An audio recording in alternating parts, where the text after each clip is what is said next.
Delighted to be here on day one of the Festival of Media in Rome with Philip O'Farrell, the Senior Vice President of Viacom International. Now, I would ask how you are, but evidently not broken the leg. best. Yeah. Dare I ask how you did it?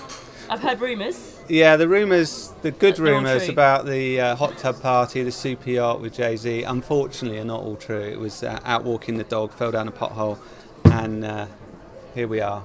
And I was hoping for some more sympathy, but there's other people here at the festival in a similar predicament who've flown further, so there you go. It's not as glamorous an injury as you were hoping for. No. Have you found it hard to get around and see things, or have you been getting around? It's absolutely fine. It's been fine, and everyone's been looking after me very jolly well. Good. That's what we like to hear. Earlier today, you had a fireside chat with my lovely, very talented MD. It's a promotion coming on. Points in here. Tell me what you were chatting with him about. Evolution of television, Right. and I think broadly speaking, it was the whole purpose was to try and shine light on where the new world is beyond, as you would call it, traditional TV. I found it really interesting that you were talking about extending outside in means like you talk about the theme parks and stuff like that. That seemed an interesting angle to me, the ways in which you can extend past that. Would you like to talk about more Sure. about that? Well, I think our brands, which everything from preschool kids on the Nickelodeon brand, up from so Nick Jr., Nickelodeon, MTV, Comedy, Paramount, each one of those has its different purpose. And through the whole thing is the narrative of great content and entertainment. But from that become iconic brands. So whether it's SpongeBob, which turns into soft toys, which turns into a theme park ride or a hotel, that's the business we're in. Hotel? There's SpongeBob, there's Nickelodeon Hotel with SpongeBob assets in it. Oh wow, okay, so this is my next holiday planned. You're also talking about how the format of your television programmes has slightly evolved from having like one hook at the end of the show to fitting them in all throughout. So I'd say gone are the days of having a TV show on any network, frankly, that needs to kind of carry an audience over an ad break or carry an audience over to the next week. What we need to be doing is creating social media moments 5-10 times during every episode. Doesn't matter whether it's something that's premiered for the first time, like an MTV Geordie Shore, even maybe a Dora the Explorer or a SpongeBob SquarePants. You need to have little moments that people are going to be talking about and wanting to go back and watch again. And they do that through all the social platforms. Obviously, this is all to do with the content and how you're innovating in that way. What about with eyes on technology? What would you say Viacom's doing, especially with technology?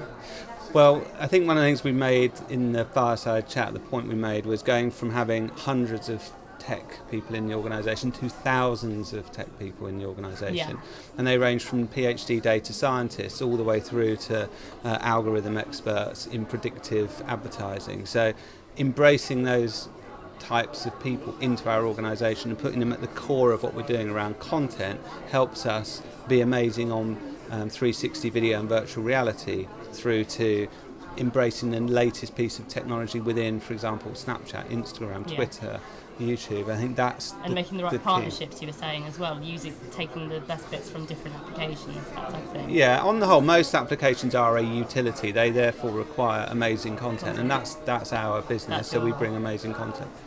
Obviously, another thing that you're quite big on is your influencers, moving them across different channels. What ways are you going to be using them in the future? So I think identifying talent early, and that talent could be someone that happens to have millions of followers for a specific reason. It might not necessarily be their singing skill or their acting skill. It could be something else. And it's identifying that and bringing them into our world is certainly part of the strategy. But ultimately, that's no different than going out and meeting talent through a talent agency. It's just a different way of casting, a different way of working, and in a way it allows us to test things in a different way. Okay, well, I've got a confession to make. About a month ago, I filmed a show for 5-Star Viacom channel. Yes. So now I guess I count as one of your influencers in some degree. Yes. What are you going to do for me then? Well, it depends how well you perform in the ratings, of course.